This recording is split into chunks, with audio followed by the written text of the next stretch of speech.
Engineer Mustafa Anwar, Vice Chairman, Islami Bank Bangladesh Limited. A.K. Azad, President, FBCCI. And Habibur Rahman Milan, an eminent journalist. The total program was chaired by Professor A.N.M. Abdul Zahir, Honorable Chairman of Board of Directors, Islami Bank Bangladesh Limited. In that program, a brilliant student, Afroza, who hailed from a hardcore poor family, gave a heart-touching speech. The august gathering could hardly control their tears while listening to her.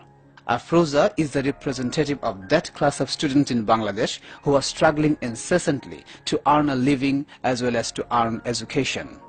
A vivid picture of underprivileged people living in the remote areas has been depicted in her speech. আসসালামু আলাইকুম সকল সম্মানিত সুধীবৃন্দকে আমি আমার সালাম জানাচ্ছি। একটা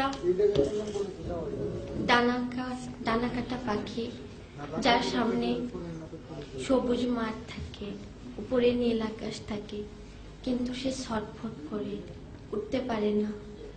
কেন জানেন? তার পাখাটা বাঁধা থাকে। প্রচন্ড মনোবল থাকা সত্ত্বেও যে পাখা মেলে উঠতে পারে না,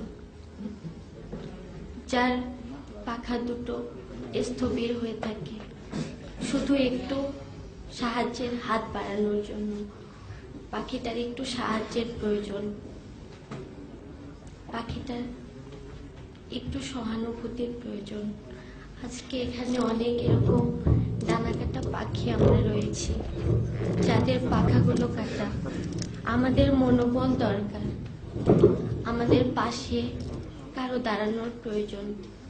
আমি আজকে অনেক আবেগ আপ্লুত, জীবনের প্রথম মেধার মূল্যায়ন পাচ্ছি।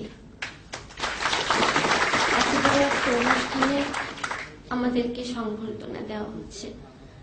আমার জন্মের সময় আমি যে ঘরে জন্মেছি সেই ঘরে কেরোসিন তেল ছিল না। মেয়ে হয়ে জন্মেছি বলে আমার দাদা কেরোসিন তেল এনে দেয়নি। আমার আম্মু খুব কষ্ট পেয়েছিলেন, অনেক কান্না করেছেন। তখন আমাকে বুকে জড়িয়ে নাকি প্রত্যয় করেছিলেন আমাকে মানুষ করবেন। যদিও এত দূর আসার পেছনে আমার মায়ের আর আমার বাবার অবদান অনেক বেশি।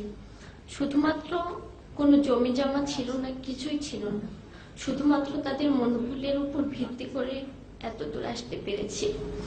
ঢাকা ভার্সিটিতে চান্স পাওয়ার পরেও আমাকে চিন্তা করতে হয়েছে আমি ওখানে পড়তে পারবো কিনা।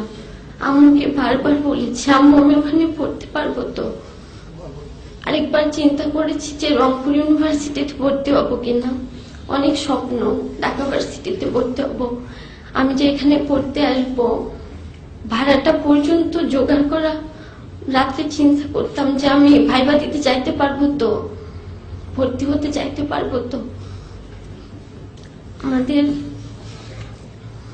এই প্রতিকূল অবস্থা, একটা জিনিস আপনারা চিন্তা করতে পারেন স্যার। একটা স্টুডেন্ট যে গোল্ডেন প্লাস পেয়েছে, আরেকটি স্টুডেন্টও গোল্ডেন প্লাস পেয়েছে। একজনের টেবিলে তার মা দুধের গ্লাস হাতে নিয়ে দাঁড়িয়ে থাকে, আর আরেকজনকে টেবিলে বসে চিন্তা করতে হয় সে পরদিন সকালে কি খাবে, কি খেয়ে সে কলেজে যাবে, কি খেয়ে সে স্কুলে যাবে।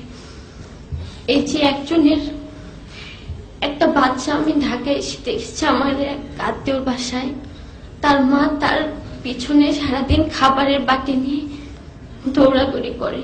আর আমার পাশের বাড়ি আমি দেখেছি, আমি লালমনিরহাট জেলা থেকে এসেছি যেখানে 5 ডিগ্রি 6 ডিগ্রি সেলসিয়াস থাকে। আপনারা যদি কখনো শীতের দিন সেখানে যান দেখতে পাবেন কত প্রখর শীত, সেখানে কত প্রচন্ড শীত। এই শীতের দিন সেই বাচ্চাটা আগের দিনে ঠান্ডা ভাত মরিচ দিয়ে একটা 1.5 বছরের বাচ্চাকে তার মা খাওয়াচ্ছে। চিন্তা করতে পারেন স্যার। আর আরেকটা বাচ্চা যে খাবে না, হরলিক্স, নুডলস, মিষ্টি, তার পিছনে পিছনে নিয়ে ঘোরা হচ্ছে, সে খাবে না, তাকে জোর করে খাওয়ানো হচ্ছে। এই যে বৈষম্য, এই যে গোল্ডেন প্লাস, কিভাবে মূল্যায়ন করবেন আপনারা? একজন খাবার পাচ্ছে না, আর আরেকজনের পিছনে খাবার নিয়ে দৌড়াদৌড়ি করা হচ্ছে। কিভাবে মূল্যায়ন করবেন স্যার? এই যে সার্টিফিকেট, আমরা যে এত দূর আসতে পেরেছি, কিভাবে আসছি, কারা আমাদেরকে সাপোর্ট দিচ্ছে, মাথায় হাত বুলানোর মতো কেউ নেই। আজকে আমি আপনাদের অনেক মূল্যবান সময় নষ্ট করে কিছু কথা বলছি। দুঃখু মিয়া নজরুল হয়েছিলেন সত্যিই স্যার রফিজউদ্দিন দারোগার, কিন্তু স্যার দুঃখু মিয়া কখন পুষ্পমাল্য পেয়েছেন জানেন? যখন সে নির্বাক হয়ে গেছিল। আমরা তাকে কখন পুষ্পমাল্য দিয়েছি?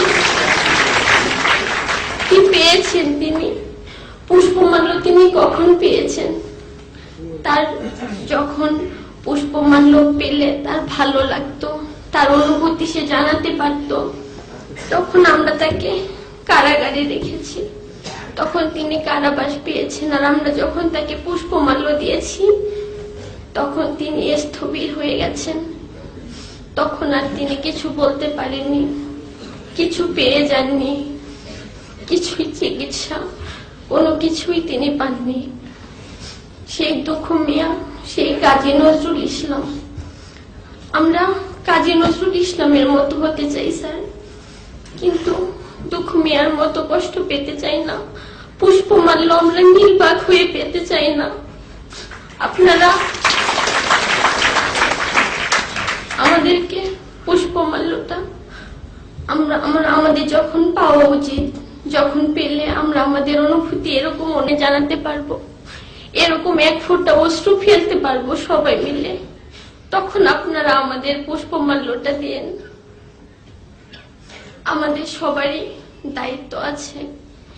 ইসলামী ব্যাংক, বাংলাদেশে তো অনেক ব্যাংক আছে, কত বিত্তশালী মানুষ আছে, কত কোটিপতির আছে, কেউ তো এগিয়ে আসে না। এরকম একটা ব্যাংক আমাদের জন্য এগিয়ে আসছে। আমি তাদের প্রতি আন্তরিকভাবে কৃতজ্ঞতা প্রকাশ করছি।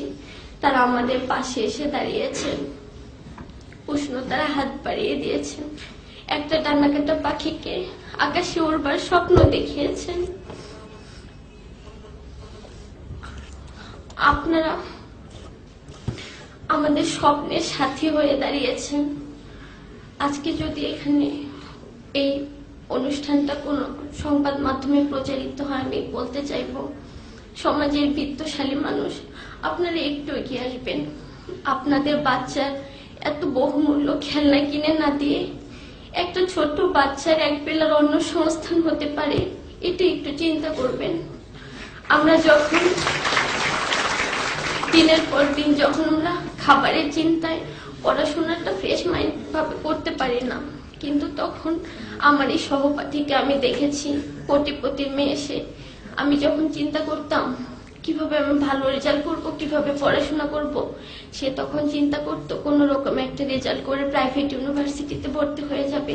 কিন্তু আমি চিন্তা করতাম যে আদৌ আমি ইউনিভার্সিটি পর্যন্ত যাইতে পারবো কিনা, আমার ইউনিভার্সিটি পর্যন্ত যাওয়ার সক্ষমতা থাকবে কিনা। কিন্তু সে চিন্তা করতো প্রাইভেট ইউনিভার্সিটিতে ভর্তি হওয়ার। এই যে বৈষম্যটা, এই যে তফাৎটা, আমরা বের হয়ে কি দেখবো, কি পাবো আমরা? আমাদেরকে কে স্বপ্ন দেখাবে? আমি আবারও ইসলামী ব্যাংক কর্তৃপক্ষকে আন্তরিকভাবে ধন্যবাদ জানাচ্ছি তাদের এই মহৎ উদ্যোগের জন্য। স্যার, আমি দুঃখিত আপনাদের অনেক মূল্যবান সময় নষ্ট করছি। ধন্যবাদ সবাইকে। আসসালামু আলাইকুম। Such rare talents like Afroza are scattered far and wide of this country. If we can extend a helping hand to them, of course they will contribute to the development of the country as well as to the Muslim Ummah.